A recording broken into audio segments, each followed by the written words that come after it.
हिवाळ्याची रात्र आणि माणसाचं मन यांचं एक अजब नातं असतं. दिवसभराच्या गजबजाटात थकलेलं शरीर संध्याकाळच्या सावल्यांसोबत हळूहळू शांत होऊ लागतं. जसा जसा गारवा वाढतो तसं तसं बाहेरचं जग आकसतं आणि आतलं जग म्हणजे स्व अगदी गडद जाणवायला लागतं. अशा वेळी माणूस नकळत ऊब शोधू लागतो. फक्त शरीरासाठी नाही तर मनासाठी सुद्धा. आपण म्हणतो ना की माणसाने आगीचा शोध लावला, पण खरं सांगू कधी कधी असं वाटतं कदाचित आगीनेच माणसाला शोधलं असावं. त्या काळात माणसाला आग माहीत नव्हती. त्याला माहीत होता तो फक्त जीव घेणा अंधार, कातरणारी थंडी आणि अस्तित्वाची भीती. त्याच्यासाठी आग फक्त निसर्गाच्या कोपात होती, कधी वीज कोसळल्यावर तर कधी वनवा पेटल्यावर. ती आग त्याला घाबरवायची, लांब पळवायची, पण त्याच वेळी दूरवरून का होईना तिला पाहून तो क्षणभर थपकायचा. आग येण्याआधी माणसाला एकच सुखद स्पर्श ठाऊक होता, तो म्हणजे ऊब. भर दुपारी सूर्याच्या प्रखर उन्हात बसल्यावर जेव्हा शरीर सैल व्हायचं तेव्हा त्याला कळलं की ऊब म्हणजे केवळ गरम होणं नाही, तर ऊब म्हणजे सुरक्षितता असते. पण सूर्य मावळला की ही सुरक्षा हरवायची, रात्र वैरी व्हायची. माणूस तेव्हाही उभेची आठवण जपून ठेवत होता. एका अशाच रात्री अस्तित्व टिकवण्याच्या संघर्षात माणसाचे दोन हात दगडांशी झगडत होते. तो कोणताही जाणीवपूर्वक शोध लावत नव्हता, तो फक्त जगण्याचा प्रयत्न करत होता. तो हत्यार बनवत होता शिकारीसाठी. आणि अचानक दगडावर दगड आदळला आणि काळोखाच्या काळजात एक ठिणगी चमकली.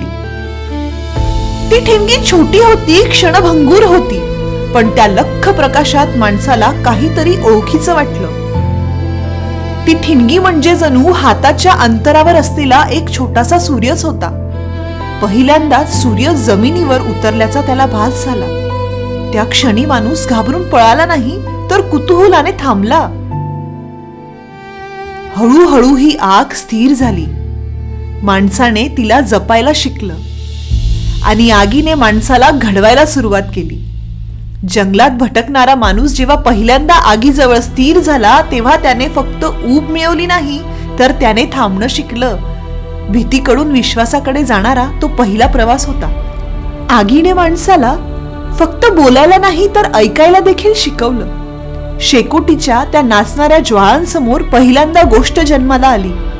अनुभव शब्दात गुंफले गेले. कच्चं अन्न शिजलं, शरीर मजबूत झालं आणि त्या ऊर्जेतून मानवी मेंदूचा विकास झाला. एका छोट्या ठिणगीने माणसाला स्वप्न पाहण्याची ताकद दिली. म्हणूनच माणसाने आगीला फक्त एक साधन मानलं नाही, तर तिला तो सन्मान दिला. कधी मंद तेवणाऱ्या दिव्याच्या रूपात, तर कधी यज्ञाच्या पवित्र ज्वाळात, कधी मेणबत्तीच्या शांत प्रकाशात. आग प्रत्येक भावनेचा साक्षीदार बनली. लग्नाच्या वेदीभोवती घेतलेलं वचन असोत किंवा आयुष्याच्या शेवटच्या प्रवासातील अग्निडाग, आग सत्यासारखी जळत राहिली. आज तीच आदिम आग विमानाच्या इंजिनात आहे, रॉकेटच्या रूपात ताऱ्यांकडे झेपवते. स्वरूप बदललं, पण त्यामागची जिद्द तीच आहे. एक माणूस, एक ठिणगी आणि पुढे जाण्याची हिंमत.